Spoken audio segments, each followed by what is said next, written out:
Kenapa saya ngomong pasang mental kalian yang kuat, benahi diri kalian yang kuat. Gini loh Mbak, orang bener aja masih disalahkan. Apalagi kalian tidak taat peraturan di satu tempat. Saya barusan melihat ada orang yang namanya Agus Salim ya. Saya kurang begitu paham informasinya. Dia itu menegur bawahannya. Karena menurut Agus Salim ini, bawahannya itu melakukan pekerjaan yang tidak sesuai dengan target. Akhirnya dia memarahin orang itu. Tahu nggak apa yang terjadi pada Agus Salim? Disiram air keras. Padahal setiap teguran itu bermakna agar kita bisa memperbaiki diri kita. Paham maksud saya? Jadi setiap, iya bener ya Mbak Sinta ya, bener nggak? Nah itulah sebenarnya kenapa anak-anak Gen Z itu majunya sangat sulit. Karena mereka tuh tidak terima dimarah-marah.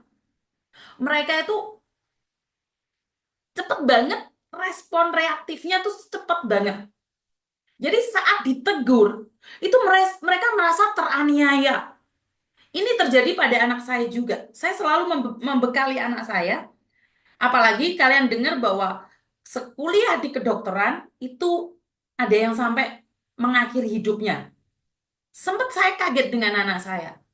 Saya ngomong sama anak saya, ingat, saat kamu ditegur, jangan melawan. Dan anak saya bilang apa? Berarti kalau nggak melawan, saya salah dong. Berarti kalau saya nggak melawan, saya tunduk dong. Tidak. Saat kalian ditegur, bukannya kalian takut atau tunduk, tapi jadikan itu pelajaran, simpan dalam hati. Tujuan dia ada dua. Satu, ingin kamu lebih baik lagi. Kedua, ingin menjatuhkanmu. Ya. Jadi, dua hal. Kalau kamu ditegur orang itu dua, Mbak. Satu, agar kamu ingin lebih baik lagi. Atau agar kamu jatuh sejatuh-jatuhnya. Respon kamu juga harus dua. Fahami, amati, simpan dalam hati. Jadikan itu dendam yang terindah. Dan katakan pada diri sendiri, saya harus sukses dan saya akan tunjukkan padamu. Saya tidak sebodoh yang kamu kira. Seperti yang saya bilang, kue orang sugih, Nduk. Nah, itu sebenarnya sebagai motivasi. Oh, aku Mbak Yuni iki delokne orang sugih. Piye carane aku iso sugih? Tak dudune di dapurane Yuni. Itu prinsip ya. Itu prinsip simpan dalam hati. Nek wes sugih, Yuni tak telepon, Yun mangan Yun, Reneo tak tukane sapi bontong. Nah, itu kan suatu kebanggaan. Jadi hinaan itu menjadikan motivasi. Hinaan itu jadikan motivasi. Jadi jangan menerima mentah-mentah seolah-olah seseorang itu tersakiti atau disakiti. Kalau kalian memahami itu, artinya adalah, oh iya ya, aku ini rong sugih. Aku kudu kerja sing sregep, kudu tenangan, tak kalahkan kemarahanku, egoku, ya wis, kowe karepmu piye Yun? Sepurane wis, aku balik meneh di awakmu. Ya itu prinsip ya, tapi sekali lagi itu adalah hak manusia, hak perseorangan. Jadi saya berpikir bahwa kalau ada orang menegurmu, perbaiki dirimu. Oh, saya ditegur, saya dihujat habis-habisan. Hmm, apa yang disampaikan itu nggak salah. Jaga emosimu, jangan mengambil keputusan saat marah. Itu benar. Saya bisa ngomong, saya nggak bisa ngelakoni. Nah, dari situ saya belajar. Belajar untuk mencari, untuk belajar lebih baik lagi ya. Nah, kalau ada orang tidak terima siram air keras, apakah itu tidak masalah? Bagi saya nggak ada masalah. Karena masa depan dia sendiri juga hancur setelah kamu menyiram air keras. Karena emosi. Sama-sama hancur. Saya selalu katakan emosi dibalas emosi.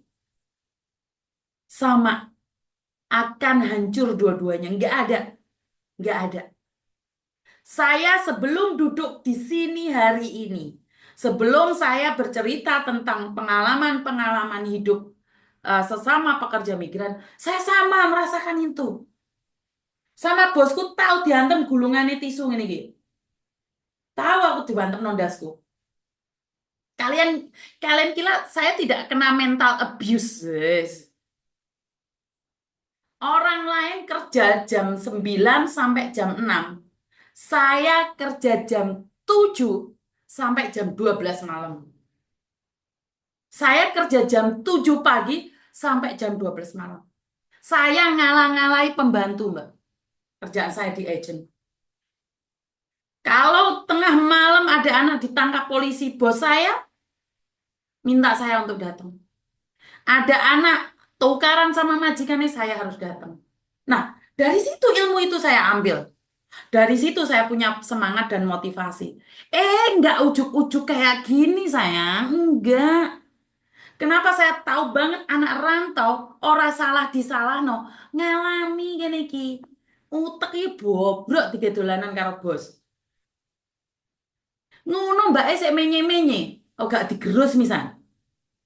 Enggak, hari ini saya bisa ngonten. Hari ini saya bisa berbicara dengan kalian. Itu bukan karena apa? Karena saya belajar. Jadi saya tuh belajar bersama kalian. Konsepnya nggak ujuk-ujuk saya tuh bisa menikmatin seperti ini. Nggak ada. Nggak kayak gitu konsepnya teman-teman. Jadi inilah yang ingin saya sampaikan pada kalian semua. Apa yang ada hari ini, kamu itu dimaki-maki oleh orang, kamu direndahkan oleh orang. Bukan kita takut untuk melawan, tapi katakan pada diri sendiri, "Oh, sekarang kamu perlakukan aku seperti itu. Kamu belum tahu nasib saya satu hari setelah ini." Oh, nggak ada yang tahu, Mbak. Tapi ojo halu. Kamu boleh punya mimpi tinggi, tapi ojo halu. Langsung karena pekerjaannya menyesek, terus habis itu ada pangeran bawa jaran. Ada pangeran bawa jaran, terus kalian mau dinikahi, tumpak nih jaran. Terus kecotnya didodono, itu bukan itu konsepnya. Bukan. Bukan ya. Jangan berpikir bahwa kerja soro terus habis itu kecotmu dijadikan alasan didodono uang, terus habis itu kamu akan dinikahi laki-laki bekecot. Enggak gitu konsepnya. Kamu harus cari uang sendiri dan mandiri sendiri. Ora dian karo manuk dieker-eker. Paham maksud saya?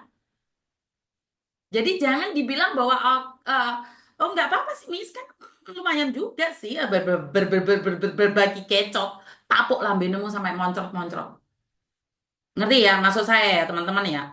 Kamu boleh mimpi tinggi, tapi bukan berarti kamu menyerahkan bekecotmu pada pangeran kesiangan. Aku tinggal bahas bekecot gitu. Ya ngerti ya teman-teman ya.